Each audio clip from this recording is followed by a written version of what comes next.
Hello and welcome to Move the Line, presented by FanDuel Sportsbook. I'm Ryan Noonan, joined here, as always, by my friends to talk sides, totals, and the best matchups, all the matchups.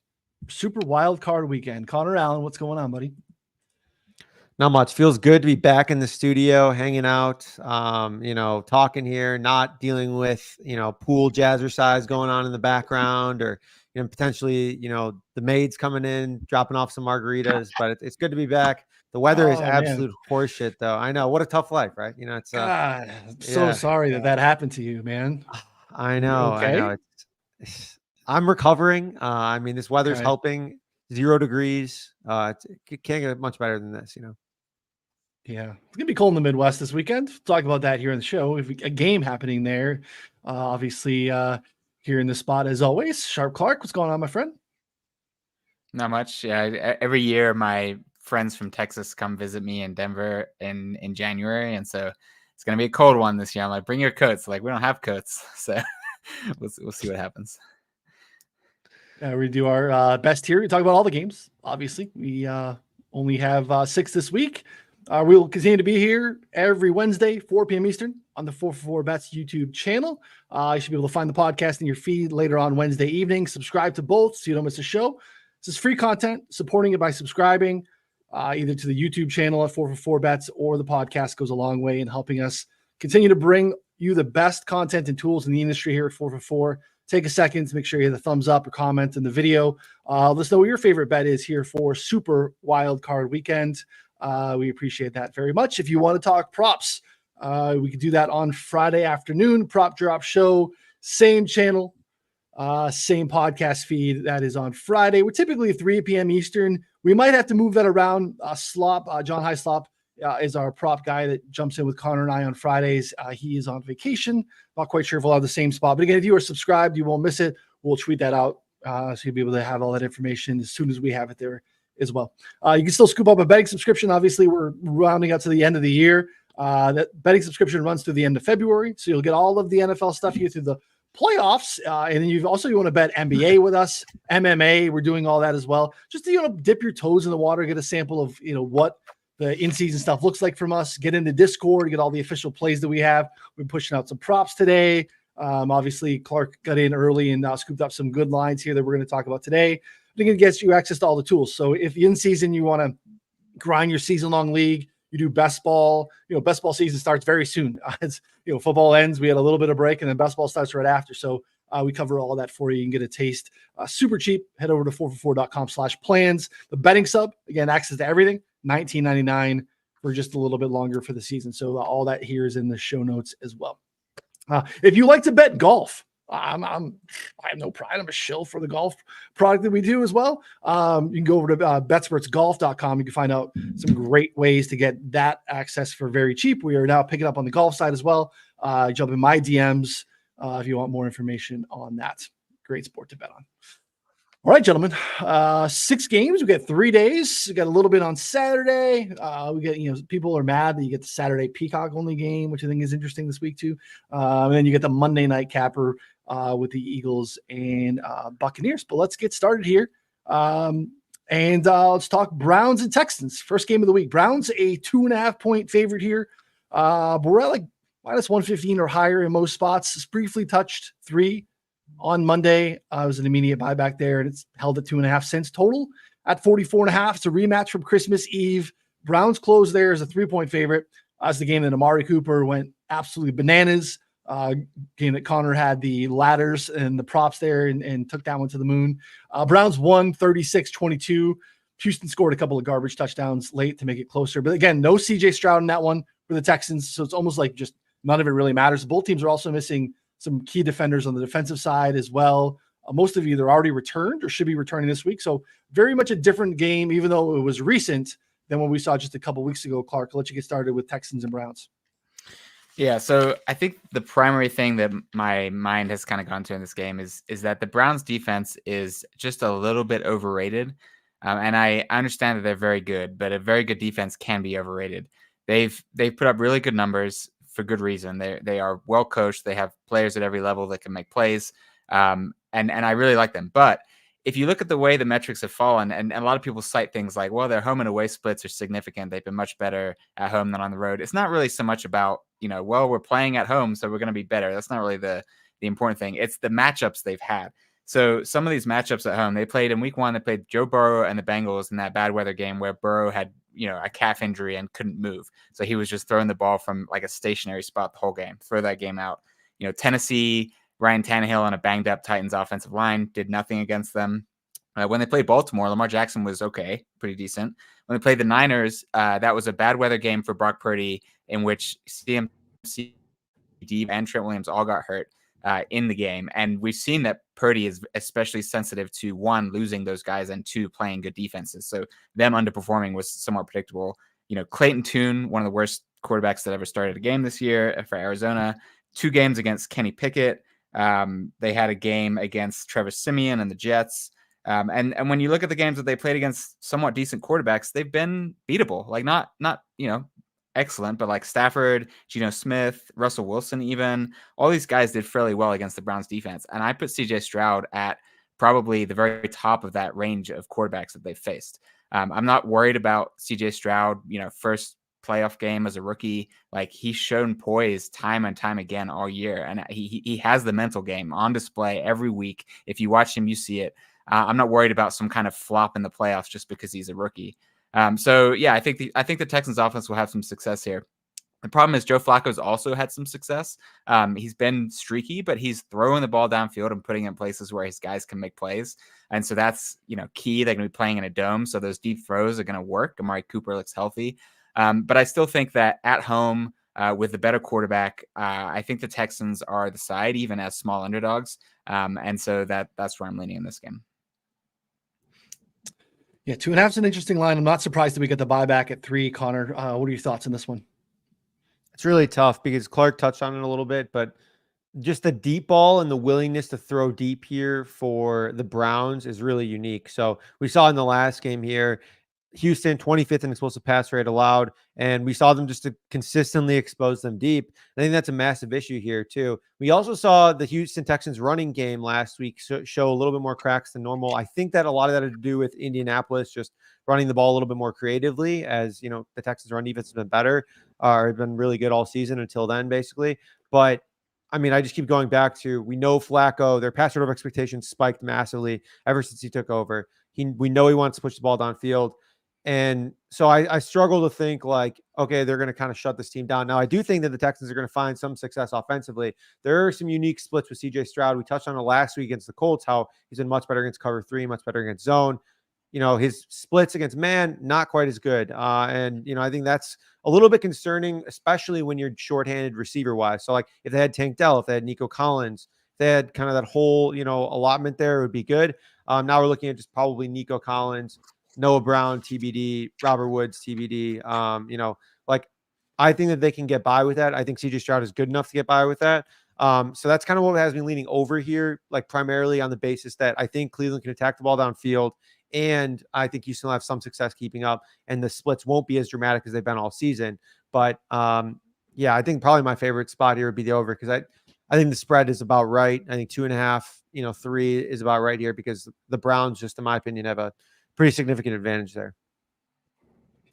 Yeah, I also partially think too, because both teams I think will struggle to run the ball a little bit. And these are 2 of the top run defenses, and you've been able to gash and take advantage against the Browns defense at times, make some splash plays. We've seen that. There's been some stuff that Clark kind of laid out there in terms of the opponent that I think is interesting in that too. So yeah, the one thing that it was concerning a little bit to me in watching that game on Saturday night with the Texans was that like Stroud was cooking a little bit, and they still seem to be very predictable on early downs and just content in turning around and handing the ball off. And like Bobby Slowick is attached to PFF, and you attach him to PFF, you attach him to like analytics friendly, and you attach him to like, analytics friendly means pass the football on early downs. And like, we didn't necessarily see that. We haven't really seen that as much. So I wonder what that was. I wonder if that was like game plan specific. Teams tend to run and skew pretty run heavy on the Colts on the season, which is interesting. So maybe it was something in the game plan that they saw that teams have seen on the season. But I also think like at this point, we've seen enough from Stroud. Let him cook a little bit, even though they're limited in terms of, no Tank Dell. We don't have maybe the top 5-10 percentile ceiling outcome from a passing standpoint that they would have had if they were healthy. But I think letting the rookie kind of do his thing, putting the ball in his hands, I think is their best path to success here. Obviously, I feel the same way with what's going on the Brown side. But yeah, I think that the Texans are an interesting teaser leg at 2.5. And I would kind of lean over there as well. If you happen to get a 3, I think that would have been lovely. But yeah, probably Texans are nothing for me at this point. Kind of be my look. Noonan, what's the average plays in a game? Like, do you know like how much like a normal play volume is in a game? So the Browns lead the league. They have all season. They've actually maintained and even continue to pull that up a little bit with Flacco, which I think is very interesting. So, you're typically sitting around like low 60s. I'd say 62, 63. The Browns all season long have been in like the low 70s in plays per game. The Texans are like middle of the pack around like right around 62, 63.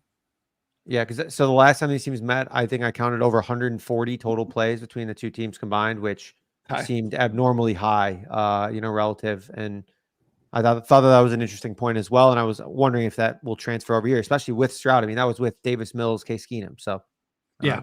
No, that's a good point. Yeah. So, I mean, obviously we know just more passing leads to that too, right? The passing volume, clock stops on incompletions. Those things can lead to more snaps versus just a handoff that stays in bounds, continues to move the clock too. So passing volume obviously helps play volume. So yeah, I think the average NFL game is right around like 128 per game combined. So something that gets into the 140s is on the higher side for sure. All right. Next, we have the cold one we were talking about real quick. We have the Dolphins on the road in Kansas City against the Chiefs. We've had a bit of movement here. We're up from 3.5 at open out to Kansas City -4. DraftKings is out to Kansas City -4.5 and -108. So noteworthy if you have a little bit of a lean there. Total has bounced around a little bit as well. FanDuel at 44.5. Most other shops looking like 44 flats. So again, that's a key number, 44. So not an insignificant half point. Again, if you have a lean, this is a rematch from early November back in Germany. A fairly uninspiring performance there. 21-14 win for the Chiefs. We were hoping for some offensive fireworks. We're like, oh man, like, DFS guys, this should be on the main slate. We're at this point, maybe we're still daydreaming about the Chiefs offense being something that it's not. Both quarterbacks failed to top 200 yards passing. Chiefs defense basically dared the Miami Dolphins to run the football. They really didn't take them up on it. When they did, they had some success. Miami, abysmal on third downs, 3 for 12 on third downs in that game. They averaged just 4.7 yards per pass attempt. Mahomes was not much better. They needed a defensive touchdown. Trent McDuffie had a strip of Tyreek. Mike Edwards scooped that up and took it back for a score. Not a great game. I don't know what to expect. And again, like we've talked about weather, we have weather issues obviously this time of year and what matters and what doesn't. Connor, I don't really remember where like freezing cold, and I go like cold is cold, and like you're playing playoff football. Oftentimes you're gonna have to play some games in the cold. This looks to be really problematic, especially when you have a scenario where like I don't know, like these guys aren't all from Florida, but at this point they spend a lot of time in Florida. I have a friend who I grew up with in New Hampshire. He lives down in Atlanta now. He is thin blood. You get him in the cold now, 40 degrees. He's bundled up with a coat. Like those things I think do matter. How it relates to handicapping a football game though. Love to get your thoughts here. It's going to be cold. Yeah. I mean, we're looking at temperatures as low as like, it's going to be 0 degrees with the wind chill, potentially negatives, -10 at one point. And how that really impacts the game is tough because there's not expected to be like a ton of wind and there's not expected to be like a ton of precipitation or anything. So those are the things that normally would impact the game. So I don't know. I kind of struggle and think that maybe there won't be a massive impact. I think the bigger impact is just going to be the Dolphins' injuries, which right now their defense is just, every week it's someone new coming in, coming out. And so like, it's really tough for me to put a ton of stock into betting a game like this because I just don't know what iteration of the Dolphins defense we're getting. The Dolphins offense too, like with Waddle maybe playing, maybe not playing. I think he's trending towards playing at this point. Achane in a bigger role. Like it's going to rely a lot on McDaniel to kind of like, cook up some stuff here for this Dolphins offense, I think. So for me, it kind of just is like a stay away, and which is crazy to say in a game that preseason we would have been like, oh, this game is like, 50-point total, going to be awesome and everything. And since then, we've just kind of seen the Dolphins defense started to get better, but now have a ton of injuries. And then the Kansas City Chiefs offense never really truly find its rhythm offensively. And then defensively started really strong, had a couple of blips, and now are, fine. But also in the playoffs too, we've seen the Kansas City Chiefs defense in years past play terrible, like all year, be one of the worst in, run defense, be one of the worst in pass defense from time to time, and then come in and play at a top 5 level. So it's one of those things where maybe the under, I guess, is the right call, but I don't think it would necessarily be specifically weather related. So for me, it's just a big stay away because there's like question marks, I think, on both sides of the ball for me. It's a really, really tough one, I think, to handicap. One thing that's really interesting here, Clark, is, we know at this point, right? We're not waiting for something that the Chiefs haven't showed us all season. They're just not that team offensively. Doesn't mean that they can't be good. Doesn't mean that they can't win. They just aren't that team. Mahomes is historically just one of the toughest quarterbacks to sack. You can get pressure on him, and this offensive line has allowed pressure at a higher rate than normal. He just doesn't go down. The problem for Miami is they have been absolutely decimated at edge rusher. I mean, we lost Jalen Phillips early in the season, their best pass rusher. Bradley Chubb has been playing terrific football. He goes down in that game late against Baltimore. Andrew Van Ginkel, who has been the replacement and kind of a swing guy and has had some great games this season, he is now on IR as well. So the fact that they are going to really struggle in this game to get pressure, they're going to have to generate pressure, obviously second level pressure. It's not going to come necessarily from just one-on-one edge rushers. It was really hard to pressure up the middle. That's kind of the strength of their offensive line. Even with all the weaknesses of the Chiefs offensively, having Mahomes in a spot where he's really hard to take down anyway, and you're probably going to get less pressure, that's kind of tough for me, especially with some of the other injuries. But what are your thoughts here? Yeah, I think you nailed the primary angle in this game. Whenever you have a team with a cluster injury, you have to ask yourself what the other team does against that unit. Right? So if you're going against a team that plays really good man defense in the secondary and the offense has a cluster injury at receiver, like you're not going to be able to throw the ball downfield. Like just no one will be open. And I think that's applying here is Miami's pass rush is absolutely decimated. Every edge rusher on the roster basically is done. And you're going against Patrick Mahomes. The only way to stop Patrick Mahomes is, well, other than his receivers dropping the ball, is to get pressure, natural pressure on him without blitzing. Like that has always been the key to stopping. That's what the Raiders did in that game, that they frustrated the crap out of Patrick Mahomes because they were getting pressure with their front four. I don't think the Dolphins have the horses to do that here. I think the Chiefs offensive line wins that battle, and I think it's going to be really, really tough for the Dolphins to succeed. I'm not as concerned about the Chiefs offense as I think most people are. Like I look at a lot of the, I watch every snap for every game and I'm grading them, and they're still tied for second as the second best offense in the NFL, in my opinion. So Patrick Mahomes makes a big difference to that. Like he turns negative plays into positive plays. And so I think that's going to be the key here. And we've seen him time and time again turn it on in the playoffs. And I don't think there's reason to expect something drastically different just because his receivers aren't as good. They'll figure it out. They figured it out last year. The question is, can Miami's offense keep up? And I think that's the big question. If Jalen Waddle plays, that matters. If he's out and it's just Tyreek Hill and L'Jarius Sneed plays and is active, I think it's going to be really tough sledding for the Dolphins. They're now have a negative 92 point differential against playoff teams this year. Tua Tagovailoa has been susceptible to splits based on the quality of defenses faced. It's part of the reason why he struggled the first time he played the Chiefs. He's just not good enough to overcome a defense that can stop his fastball. His fastball being dropping back and getting the ball out quick to Tyreek Hill or whoever it is that's open over the middle. And we've seen defenses like the Bills last week close that off, and it's like he starts panicking and throws wildly inaccurate passes. And so if the Chiefs can make Tua make mistakes, which I think they can, then I think this could be potentially one-way action on the Chiefs. So I know the spread is kind of inflating, but I think that's justified based on all these. And then finally, there's some intangibles kind of stacking up. Like in addition to those injuries, they're having to come into, super cold weather. Like when you're hurt and you're trying to nurse people back from health, playing in cold is not helpful. It is harmful. And then they played late Sunday night. They have to play on a short week, off a night game on Saturday against a Chiefs team that rested most of their best players last week because they had everything locked up. So everything kind of favors the Chiefs here. So I understand why everyone is on the Chiefs, but I think it's for good reason. And I think that's why we're seeing the spread tick up. I don't think it has much more room to run. Like I don't think it gets up to 6. I think there'd be way too much interest in Miami at that price. Yeah. But I do agree with the movement up. And I bet it at 3.5. And I think I probably would still bet it at 4.5, although a smaller bet. Because I think you need exposure to the Chiefs here in some way. Yeah, the interesting thing is like we talked about cluster injuries on the defensive side, and especially at edge rusher, secondaries beat up. Deshaun Elliott at safety, Javon Holland came back last week, limited snaps. He's not in great shape. We know Xavier Howard is out. That means a whole lot of Eli Apple. It just is. It's messed up on both sides too, right? You have both running backs dinged up. You have a couple of offensive linemen, Eichenberg and Armstrong who just have not been, or Armstead have just not been healthy all season. That's kind of the thing. And that's like what happened in the first game. It's not even that they like dared them to run. That's just kind of how the Chiefs have been playing defense all season long. They are top 3 in pass D EPA allowed, up there with the Ravens and the Browns. They're 27th in rush D DVOA. They're kind of will let you do that a little bit, knowing that just kind of the inefficient way to move the football.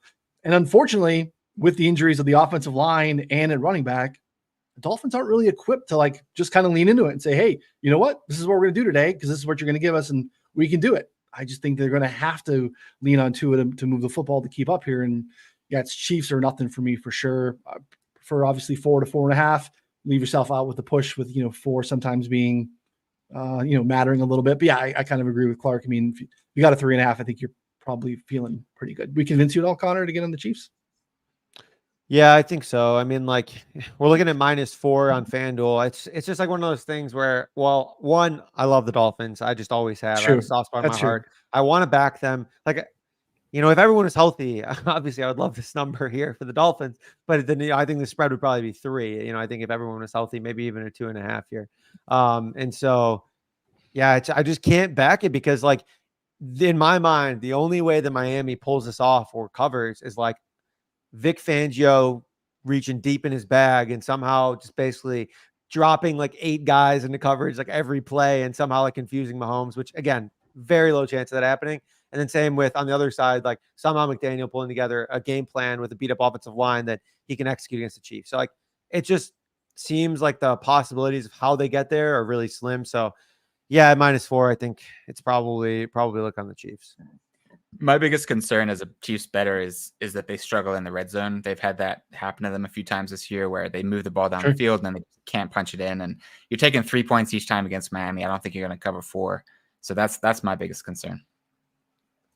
Yeah, the Chiefs have been kind of middle of the pack, which is not where Mahomes typically is. They're 17th in red zone scoring percentage on the season. It is not a typical Patrick Mahomes metric there. So yeah, that does definitely matter for sure. All right, next is the first of the Sunday games. We have the Steelers on the road against the Bills. There were 8s and 8.5s available here at open. Quickly, we've moved out to Buffalo -10, touch 9.5. We got a little bit of a buyback. 10s have been holding steady here the past couple of days. Totals plummeted though, since we're looking at a pretty bleak weather report for Sunday afternoon in Western New York.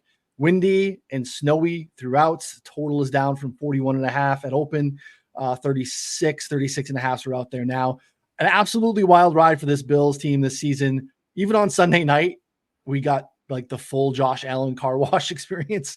Red zone turnovers, highlight plays, picks, fumbles, the whole thing all in one. But they won the division, stole that from a little bit of us. We had Connor and I had some Miami to win the division. I just wanted the Bills in the playoffs, even though we had that locked in the game. But good for them. And now they are hosting a beat up Steelers team that they deserve their kudos as well. They're just not very good. But again, like Tomlin does it again.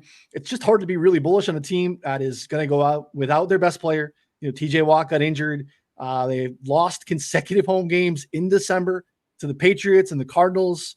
They are intentionally, willfully starting Mason Rudolph at quarterback in a road playoff game. Again, like their other options aren't great either. So it's like, it is what it is. But Bills here by a big number. Clark, what are your thoughts on our Bills still being alive? I get why they're starting Mason Rudolph. Like you win 3 games heading in and you make the playoffs that you weren't going to make. And you gotta give him that start, but he's not the best quarterback on the roster. He's not. They played in those 3 games, 2 of the worst rushing defenses in the NFL. And the Ravens team benching all their starters. And they're a team that has to run the ball to succeed. So, of course, they looked good in those 3 games. But they would have won those games with Kenny Pickett, too, because they would have run the ball just as well with Kenny Pickett handing it off instead of Mason Rudolph. And I know there were some deep shots, too, that Rudolph had, but those were set up by consistently getting the run game working and getting that single coverage for for George Pickens. Anyway, here they're going to have to do it again. They're going to have to run the ball. They're going to have to win in the trenches. They're going to have to move the ball on the ground, shorten the game, reduce the number of possessions. The weather's not going to really let them have a downfield passing attack anyway. And I think this is just a trench warfare battle. And so I think that sort of favors the Steelers. But, I'm not making the bet because, one, I want to fade the Steelers. I want to fade Mason Rudolph. I think they have no business being in the playoffs. They're just not a good team. They're overrated because of the virtue of the fact they faced those really bad run defenses that made them look good. And two, I think about what happened in the Bills-Cowboys game a few weeks ago. That game was entirely trench warfare, and the Bills absolutely dominated that game from start to finish against a very, very good Cowboys offensive line and a very good Cowboys defensive line.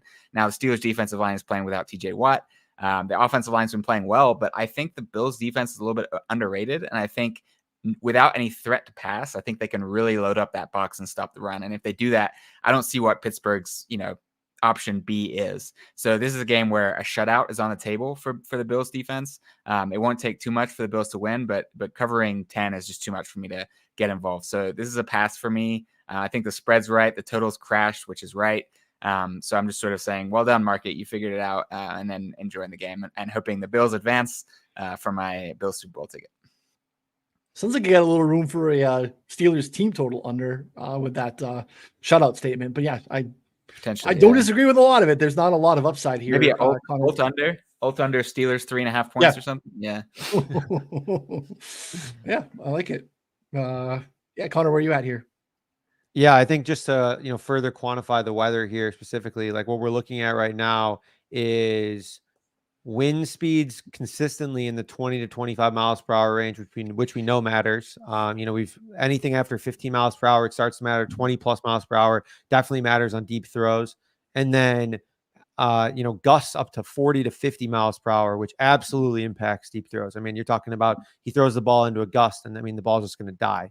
Long field goals, both very much, in danger of this game. And so beyond that, you're looking at potential snow flurries. You're looking at weather in the 20 degrees. So it's going to be cold, super windy, a little bit of snow. And you're basically telling teams that who have already basically committed to the running the ball a bunch, hey, you should probably run the ball because throwing's not going to be doing very much here. So I think you're pushing two teams that already want to run the ball here to do more of that. I kind of lean towards the under here because this Bills defense has got a lot healthier in the last couple of weeks. They got Daquan Jones back as well. Like it's their defensive line could be a little bit better. Their run defense plays well here. I think, like you said, like alt under is very much in play. I think that the Bills will have a decent amount of success running the ball as well. I played James Cook over 14.5 carries prior to coming onto this. I thought that was just at least 1, maybe 2 carries too low, given what we're going to see here from this Bills team. If I had to pick a side, honestly, I'd pick Steelers plus 10 because I just think that this is going to be a very not close game, but just kind of like run, grind it out type of game here where maybe the Steelers get a field goal or two and maybe the Bills don't, blow the doors off here. But I think the under is still even a 36 is just a little bit high considering what I think we're going to see here. On Fanatics, they let you do this. If you can get down anything on Fanatics, you can get a Steelers team total. Lowest number they have available is under 4.5 at plus 550. That's way. DraftKings has team bands, and it's 0 to 10 is plus 100. That's stupid. No. What?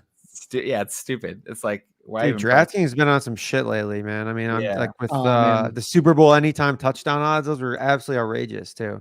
To win with a shutout is 10-1 for the Bills. That's not great. All right.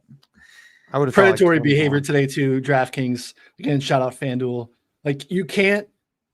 I guess you can because you did. Like if you try to push the bet through, you got to take something on the bet. Like I don't care if you can take 15 cents. It's predatory behavior for you to not take the bet, shut me out to get nothing, take the bet off the board and move the line.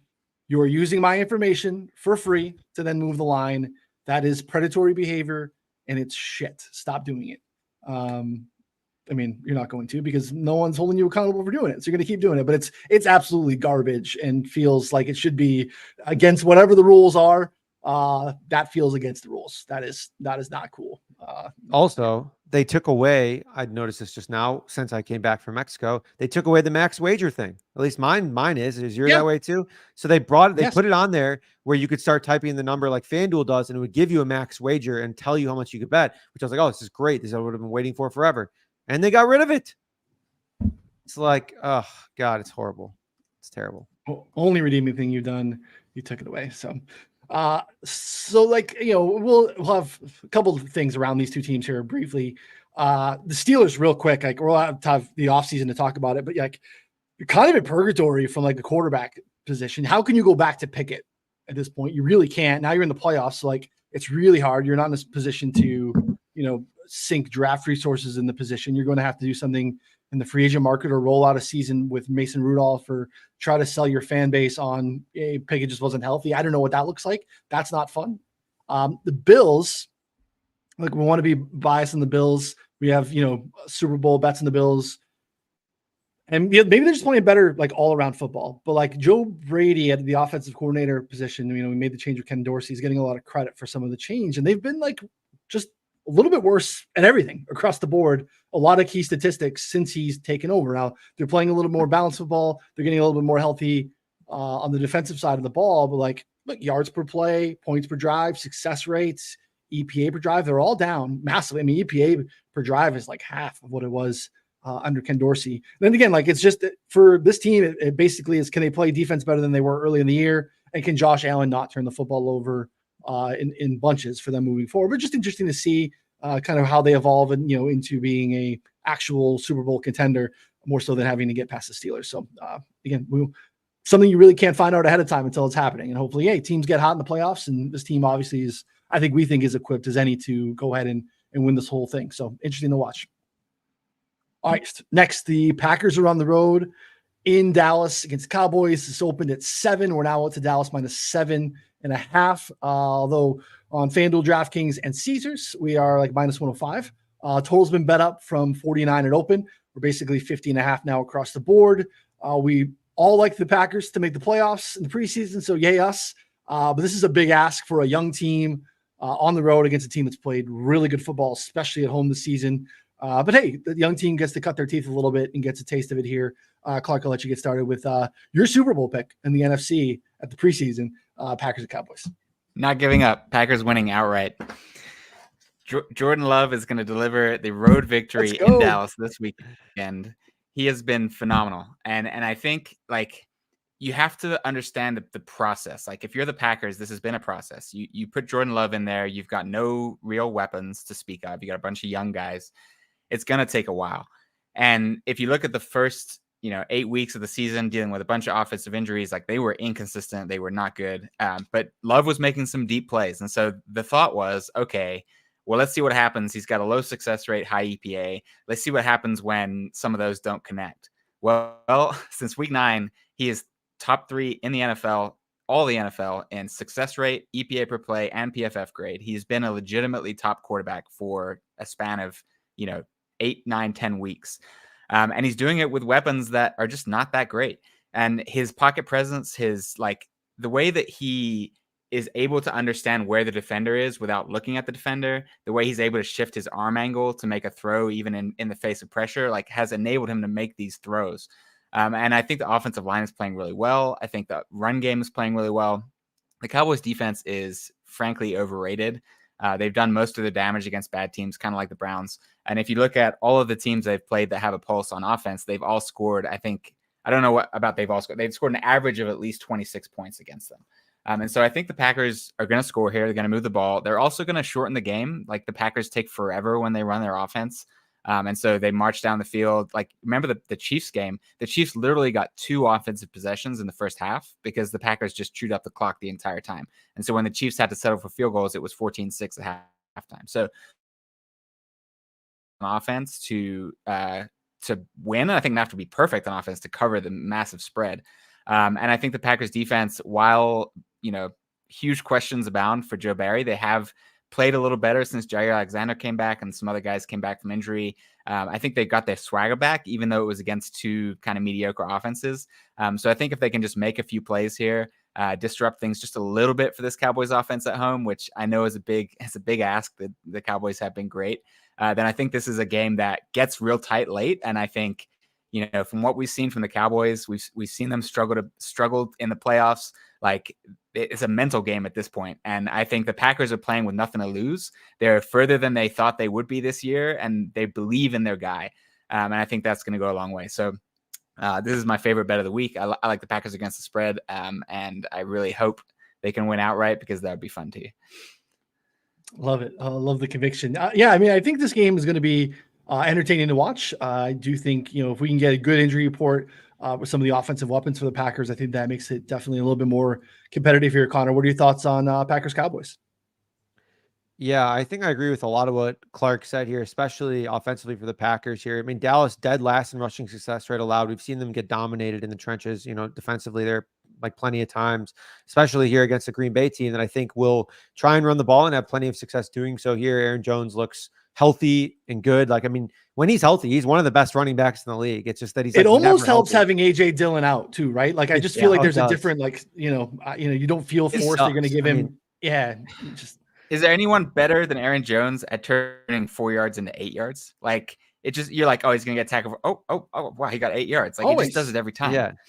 Yeah. Rope a dope down the line, literally just like, toe tapping. Yeah. And it's crazy. I don't know how he does it, but he's, I think, a big factor for them, and getting that going here against the Packers is going to be key. And also too, so one thing that was worrying me on my initial look was, Jordan Love under pressure. Dallas can get great pressure. But what I've noticed is that, and what the numbers kind of flashed out, is that Jordan Love under pressure just takes big swings. So his average depth of target under pressure is 11.8. His average depth of target when not pressured is like 7.9. His yards per attempt under pressure is like 7.5. It's actually higher under pressure than when not under pressure, because he's taking so many more deep shots and deep downfield. And so I think that's pretty interesting here against the Dallas defense that is going to get pressure on him, but also probably leave themselves exposed to bigger plays. So I kind of like the over, because I think that if Green Bay has success here, I have a lot more confidence in this Dallas offense to have success against Green Bay. I mean, Green Bay, if you look at who they've played against, the best passing team that they played is like Detroit. I mean, that's like it. They have literally played, I mean, Kansas City, maybe it was like, like earlier. I don't know. I mean, like,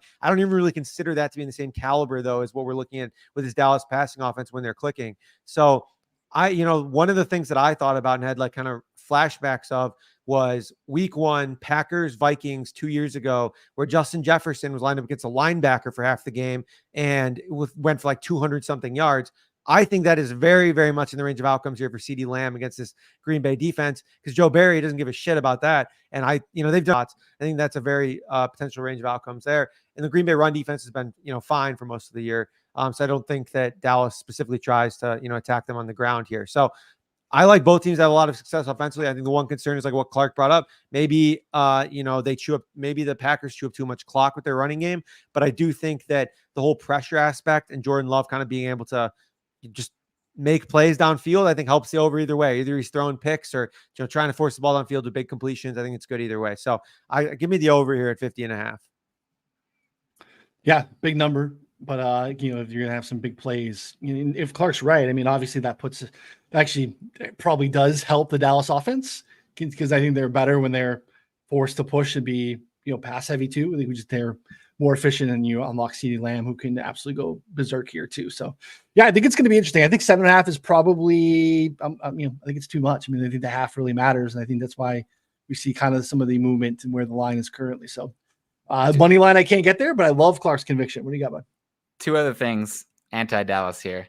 One is I don't know if you guys saw my tweet, but I did some research on quarterback splits when playing good defenses against bad defenses in EPA per play.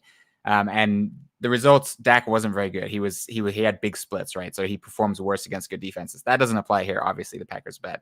But what I noticed when I was doing that was that Dak's number of snaps against bad defenses was way higher than any of the other quarterbacks I looked at. Like he is, I think it was like 390 snaps of his dropbacks came against bottom 12 defenses this year. So a lot of his numbers are, very inflated by playing against bad defenses. The second thing is the Cowboys have crushed a lot of opponents this year. That's true. And so I think that's why people are like, well, the Cowboys laying 7.5 at home. I'm not afraid. But if you look at all the offenses that they crushed, the Giants, the Jets, the Patriots, the Giants, the Panthers, the Commanders, the Commanders, the Rams when Matthew Stafford was out at halftime, so they were playing with a backup quarterback the rest of the way, and then that one game against the Eagles when they played them at home. Those were all the teams that they've beaten by more than a touchdown this year. And so when you're talking about those offenses, those are not the types of offenses that can go blow for blow with the Cowboys, and the Packers are. So I would be interested to see if the Cowboys can really think about the Seahawks game. Their offense played fantastic, but the Seahawks still stayed in that game and almost won it. I think that's kind of what we should be expecting from the Packers in this one. Yeah, those are good points. I'm trying to pull up here because I remember early in the season looking and being really surprised at the, not just the pressure to sack rate and the time to throw rate, but the time to pressure rate was something that the Packers were doing a great job early in the season is keeping their young quarterback upright. It's still relatively high. It's, one of the better ones in the league in terms of time to pressure. It's not like Mahomes per se, but part of that is Mahomes' ability to avoid pressure there. But yeah, still definitely above league average, and something that is going to matter here comparatively in what again, part of I would think for a pro Cowboys handicap is going to be the pressure situation. And if that's going to be something they struggle to get home with, that's going to give Love some time. And they are obviously playing with a great deal of confidence. And 7.5 feels like too many. And I can get behind Connor's play here on the over. Maybe partially we just should have maybe some love on the Packers team total, but it's going to be an interesting one. All right, this one's going to be great. This is the one we wanted to for sure. Narratives are very strong here. Rams on the road in Detroit against the Lions. Lions 3-point favorites. There are threes juiced out though, basically minus 115, minus 120. There were 3.5s at open. Those long evaporated. Total opened at 52 as well. It's held steady here at 51.5. Kind of expecting offensive fireworks on both sides. The defenses have at times played okay, but can definitely be had, especially with strong passing offenses. Now, again, like the Lions had an outside shot at the number 2 seed last week if things broke their way. They did not. And on top of that, unfortunately, they added to their injury report. Sam Laporta came into the game questionable with a knee injury. He got dinged up. So did Khalif Raymond. We don't know if they are going to play in this game. That obviously impacts things a little bit for the Lions side. But Connor, I'll give you the floor here for Rams-Lions. Yeah, this is really interesting because I think that the Lions, this is like the nightmare matchup for the Lions to draw, to be honest. Out of anyone that they could have drawn, I think facing Stafford and what he can do offensively is just like a total nightmare here. So digging into this Detroit defense, which has been, really shoddy at times, did get CJ Gardner-Johnson back last week, still gave up nearly 400 passing yards to Nick Mullins. They've allowed 300 passing yards in 6 games this season. And that's tied for the second most in the NFL. They're among the league leaders in most passing yards allowed. The quarterbacks that they have not allowed 300 passing yards to, we're looking at Jordan Love twice, who had great games, just didn't need to throw that much in those games. Russell Wilson, Baker Mayfield, Desmond Ridder, Justin Fields twice, Bryce Young, Derek Carr. I mean, all largely terrible quarterbacks outside of Jordan Love. We're looking at guys who I just, every time that there needs to be volume, they're getting it. And so now we're putting the ball in Stafford's hands, who can sling it. Puka Nacua has been, a sensation.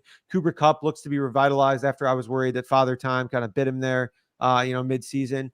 I think that the Rams running game may not be super successful here, which I'm interested to see if they kind of get away from that. Like Kieran Williams has kind of been, their rock here, but a lot of that has been against, bad defenses, been against bad run defenses, whereas the Lions run defense is pretty solid. So I think that in this spot here, we see Stafford sling the ball, which makes me almost lean Rams +3 here, because this Rams defense has played better. Their metrics are about average throughout the season. And they played relatively well against the Seahawks, Browns, even with Flacco. But some of the other games were bad. Commanders, Saints, Giants, Cardinals in that stretch as well. So it's really, I think can go back and forth on the Rams defense, but the Rams offense, I think, will have plenty of success here against Detroit. So it has me leaning Rams +3. I'm not jumping at it because I know there's a 3.5, but I still think, if I had to pick a side here, it's the Rams for me. Yeah, I got in early on the 3.5, Clark, and I know you did too on the Rams side. I think though you might have some bullish, maybe money line thoughts here too on some pro Ram stuff. Where are you at?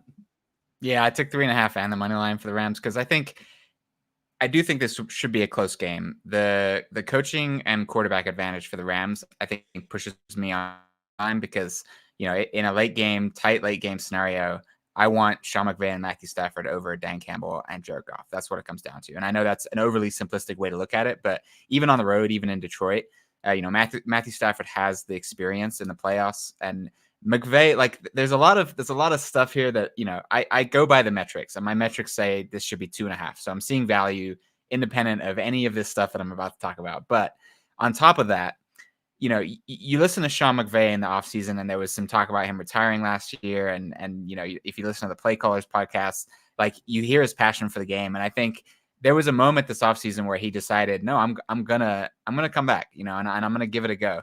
And I think, as much as he struggled last year mentally with the losing, like I think that was something he really struggled with. The winning against expectation, I think, has revitalized him as a person and as a coach.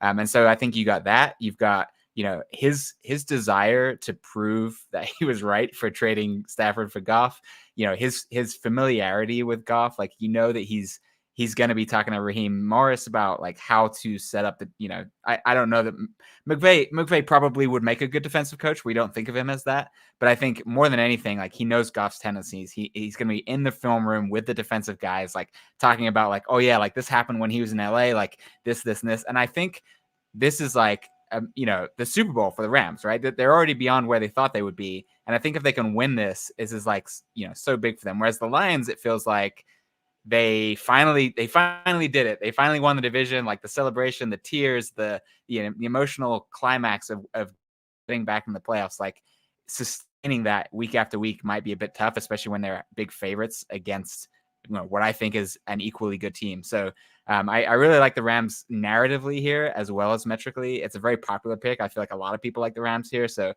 worries me a little bit. But the line has also moved down, so I think it signals that the Rams are getting some actual some sharp money. So I'm comfortable with this. I think Stafford wins this one outright. I think the Lions are a good team, but they've got too much reliance on scheme, and Jared Goff is one of those quarterbacks that when things don't go right from the jump, it's hard to get him back on track. Like, and I think the Rams defense has been playing really well lately. So if they can scheme up ways to frustrate Goff, I think, especially without Sam Laporta, I think this could get, Rams, and then they bleed the clock out with a good run game. Yeah, I think Laporta does matter. You've been able to get to the Rams, especially if you have an above average playmaking tight end through the passing game. And I think not having him here would be impactful if that does happen. I think we maybe see some reaction to that news whenever it breaks here. Connor, any thoughts here? Narratives, or matchup specific? We have Goff in the playoffs, though inside, so his baby hands aren't impacted per se. But again, you do have a coach that obviously is very familiar with his strengths and his weaknesses. Yeah, no, I think Rams +3 is the side here. I mean, it's like, it's hearing Clark talk about it even more just made me, even more interested in backing the Rams here. Yeah, it's just like one of those things where this is going to be the Lions totally blowing it after an awesome season. I mean, it's just too, like that's such a good point that Clark brought up. Like McVay 100% knows Goff's limitations, like to a T, because no one is more pissed off about it than in LA than Goff, airmailing certain passes or missing guys that should have been there. And I mean, hence the trade for Stafford. They literally knew that Goff didn't have the arm talent to do what Stafford can do and did, and won the Super Bowl. So yeah, I'm interested here in the Rams +3 and probably a little sprinkle on the money line. The total's tough because I mean it's just high, and I don't think that there's like outside of Stafford, I think the advantage there. I don't think there's like a direct advantage for the Lions here against the Rams outside of them just being like average everywhere. So yeah, I think that's a little bit tough for me. You're muted, Clark. I think it's a little high. You've got indoor game with two really good offenses, so I understand why people want to go to the over, but the defenses are both a little bit underrated. The Rams have improved over the course of the season, kind of like I talked about with the Packers offense. A bunch of young guys getting better matters. And then the Lions are getting healthy. And I think, those quarterbacks you named, Connor, like I thought they were pretty good. Like, the NFL is changing. Guys like Baker Mayfield, pretty good. Jordan Love, pretty good. So I think the Lions defense is a little bit underrated too. They started off overrated and then people overcorrected, in my opinion. So I think the defenses are they're both pretty good against the run, and both teams want to run the ball. And then I think the other side of that is to get above 51.5 in today's NFL, like you've got to turn red zone opportunities into touchdowns. You got to get explosive plays. And you can get under that number without even offense. Like, it's just the clock was running because they were running the ball well. They reached third down a bunch. Like, there's, they go for it on 4th down and 5 at the 10-yard line because, they want a touchdown and they fail. Like, there's so many ways to miss this massive of a total that I think it's just, it's under a pass. I just hope that one day, if for some reason you're working for an NFL team, that you do not have Desmond Ridder on your team or anything, because he'll be your starter the whole year. So it's, you gotta, I think you got a bad quarterback fetish. It's like one of those things that you could just like, you love to back the dogs. But your stat was 300-yard passing. Ridder slung the ball all year. Like, his problem was not getting yards. His problem was turnovers. So, if you erase all the turnovers, Desmond Ridder was a good horrible. quarterback. I will reanalyze the games in terms of EPA, whatever metric you want. He sucks. He's like a bottom 5 starting quarterback in the year. Yeah, because of his turnovers, but he throws the ball. He gets yards. I hit my only season-long prop of the whole year, season-long player prop of the year, is Desmond Ridder's over passing yards. Yeah, 2,500. It was like peasant level quarterback production. 2,500. I mean, part of that's Arthur Smith's fault though. So yeah, he got it even before he got benched. Yeah, I agree. It's a little high. I do think that there's a scenario where, like you said, like we always think of the Rams, especially this iteration of the Rams, like the way this team has been built with the weapons that they have. They like to throw the football, but like talked about earlier this season, they have some pretty massive like run splits when they're ahead. Like, they are very run heavy with a lead, even a 3-point lead. They typically run at one of the league's highest rate, I believe, top 5 in rush rate over expected when they are leading. So these are two great red zone offenses. At least they have been the season. They are, Detroit's 3rd and the Rams are 4th. They're both top 10 in 3rd down conversion rate. Those are all really good buys from a scoring standpoint, but we're a little high at this point, still at 51.5. On the wrong side of a key number, in my opinion, if you were looking to take that. So it's definitely would lean under. But again, I feel better about the Rams personally. If it's 24-20, if it's 24-20 and one team gets the ball on their own 25 with 6 minutes left, the game's ending 24-20 on that drive. Like, that's how good the run offenses are. Yeah, they're sure as hell going to try for sure.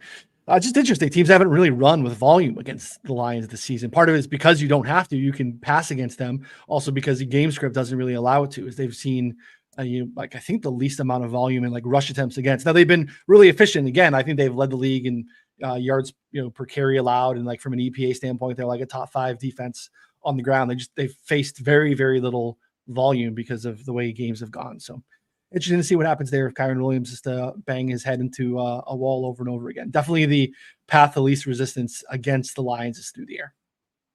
All right, the Monday night cap, Philadelphia on the road in Tampa Bay. It's a rematch we had very early in the season. Feels like a lifetime ago in terms of football, but I thought this would open and hold. At Philly is a small favorite, less than 3 here on the road. It's where we opened, but it did not hold. We're now out to Philly -3. 2.5 could move back. We already see DraftKings at 3 -102.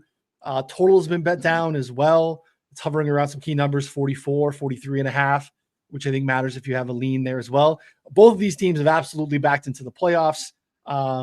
Look, I mean, you get very Jekyll and Hyde performances from Tampa Bay. We've seen some great stuff from Baker. We've seen some stuff that's like very head scratching. Philly has been a disaster. Injury report is not pretty. Again, only Wednesday. This is a Monday night game, so they got a little bit more time here. Clark, I'll let you get started with Philly and Tampa Bay.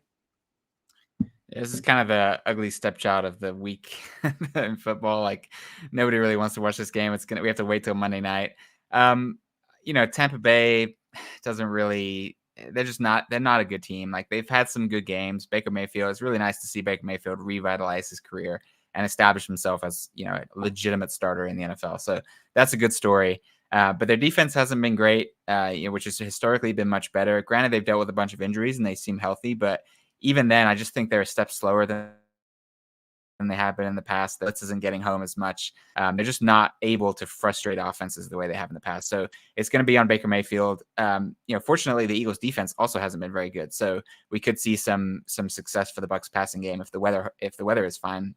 But I am looking for ways to get involved with the Eagles. I can't do it here. Like I just been staring at this game being like, yeah, I just can't lay 3 on the road. Not with all the injuries, but I think they're a little bit underrated. I think their kind of arc of the season has been, they were clearly frauds early on, and then they kind of showed that they were frauds later in the season against a run of really tough opponents. But then they continued to slide back into against bad opponents. And so they didn't have that like what I was expecting was kind of a roller coaster where, okay, they look really, really bad against these good teams, and then you buy them on the dip, but they just never dipped. They never came back from the dip. They just stayed down there. And so it's a very ugly situation for them. I think they're, I don't know about locker room stuff, but it seems like things aren't clicking. Like the offense isn't working. Jalen Hurts is having a hard time finding guys downfield the way he has in the past. And so he finds himself oftentimes just kind of like rolling out to the right as the pressure gets to him. And then eventually he just either steps out of bounds or throws it downfield for nobody. That's just not a sustainable offense. They need to get the run game going consistently. And I think the Bucs are good enough to kind of disrupt them a little bit. But I think it's still Eagles or pass for me. It's just not a number that I love to get involved in on the road. We talked about this game in advance a lot. It's just like, hey, you're talking about the NFC South. Someone's fighting to take an L to whoever doesn't win the NFC East. And here we are. Like I did not think we'd be here without, telling me we get 2.5 or 3 and wouldn't have massive conviction on whoever that NFC East team is. But it's kind of where we're at because, like Clark said, you and I think we're on the same page early with Philly. The offense was good, and I think we thought it was better than it was even performing. And there were some buying opportunities we took advantage of, but now it does feel like it's sunk to the levels of where the defense was, where defense is just absolutely. We knew 70 sacks was unsustainable, right? Like they didn't even lead the league in pressure rate last year and set an all-time sack record like through the roof. It was going to come back to earth, but like it's come back to earth maybe a little too far. And now you got injuries on top of it. Not a great feeling here. What are your thoughts on Eagles on their way to Tampa Bay? Yeah, the injuries are killer because we look at the last game here. AJ Brown had like 130 yards or something like that too, and his status is majorly in question. They came out today and said, "Oh, well, it's not a season-ending injury, but it could easily be a 1-week injury, 2-week injury." I mean, there's a lot of gray area there between depending on how long they expect the season to be. And if he plays, they said he could be limited, so then that puts a lot of pressure on Devonta Smith, who's also injured. Dallas Goedert maybe. So it's not like everything is flowing. And I think that they kind of need all that right now based on what we've seen. But I guess the counter argument to that is that DeAndre Swift and Kenneth Gainwell absolutely crushed them last time on the ground as well. And so that, I think plays in their favor. I mean, with Philly for the last few years, if they can run the ball, everything else has worked significantly better for a team like that. So I think that's interesting too. And on top of this, like Clark touched on it. I mean, this Bucs team is just unbelievably overrated. Like all of their games have come against non-playoff team except for one. They beat the Packers, unfortunately. Your Packers, but otherwise they lost to the Eagles by 2 scores, lost to the Lions by 2 scores, lost to the Bills in a game that was 2 scores until 2 minutes left. They scored like a garbage time touchdown with like 2 minutes. They played the Texans well in a shootout, then lost to the Niners by 2 scores. So it's like any good team that they've played, they've just gotten absolutely annihilated. And so, but the question is like, are the Eagles right there yet? Like, is this current iteration of the Eagles like a really good team? And I don't have a definitive answer to that. So 2.5, yeah, I was interested in the Eagles. 3, maybe not. If we get more clarity on the injury situation, if we have like some semblance of the Eagles offense, I think I'll probably take some Eagles action here. Devontae Smith got rolled up on while blocking. That wasn't great. Yeah. You're talking about him having to shoulder a heavier load. Like I don't know about his status or how close he is to playing, but he's not 100%. And he's been dinged up from earlier in the season as well. The team that part of my handicap on fading them this season was their inability to stay healthy. Of all the teams we've talked about today, the Bucs probably have the cleanest injury report walking into wild card weekend. They are everyone that matters pretty much on both sides of the ball is active and ready to go. Now, again, that doesn't necessarily mean they're a good football team. I didn't think they were a good football team while they were healthy early in the season, but at least that's going for them here. It's like if they can convert in the seams, you can get Blankenship and Kevin Byard in coverage. It has not been pretty. You've been able to attack them with tight ends all season long. You can run against them. Yeah, it's very, very, very interesting to see how this game can go. 2.5 would be a little bit more interesting on Philly, but yeah, for me, it's a stay away. Of all the games, I just don't have any feel without the injury report on Philly's side. I could also comment here from. Go for it, yeah. Clark. So we're going to say. It's no, go we ahead. had a comment. John Ross said, "The more I listen to this, the happier I am that I bet props." I think you should bet both because I think there's more specific angles that are better for both. Because if you know, like Stafford's going to have success passing the ball, maybe it's good to bet the prop, and maybe just be better to bet the Rams. Yeah, I don't know, but yeah, there's certainly a lot of. I think there's a lot of uncertainty this weekend with at least this game and the Chiefs Dolphins game. I think there's those two games are particularly like a lot of uncertainty with injuries and everything. So. Yeah, I was I going to mean, say, to bet I think props, though, you have to tell yourself a story, right? So you need some sort of Yeah. handicapping element from a game standpoint to be able to I don't know. I think I do. That's how I do it. But yeah, each their own. I think I could see myself ending up on an Eagles alt spread here, for a couple reasons. One is like, the kumbaya moment. Like if it turns out that they just kind of stumbled through, like we know they weren't trying the Giants game. The Cardinals game was a bit weird. They kind of had limited possessions. The defense got tired on the field. Like if we see them all coalesce and come together, Devonta Smith's healthy, they look like the Eagles have passed. We could see like, oh yeah, of course the Eagles are good. And then on the other side of the ball, like Baker Mayfield's been hurt the last 2 weeks in game and trotted back out there because he's tough. But one bad hit and you're now going against Kyle Trask. Like, there's a couple different avenues here for alt spread to hit. So that might be something where I just risk a little to win a lot on just an angle that. Yeah, I get that. We lost you at the end, but we know what you're saying. Eagles, there's a range of outcomes that could be a little bit higher. So, all right, good stuff as always. We appreciate you guys hanging out with us. If you are in the chat before you leave, make sure you subscribe. Make sure you hit us with a thumbs up. We appreciate the comments. Find the podcast here on your podcast feeds later in the evening. And John, come back on Friday. We're going to talk props. Here's a little bit more of that if you have not checked that out. Again, Friday afternoons, Connor, myself, and Hyslop. So good stuff as always. Appreciate you guys. For Connor and Clark, I'm Ryan. We'll see you all next time. Thanks, everybody.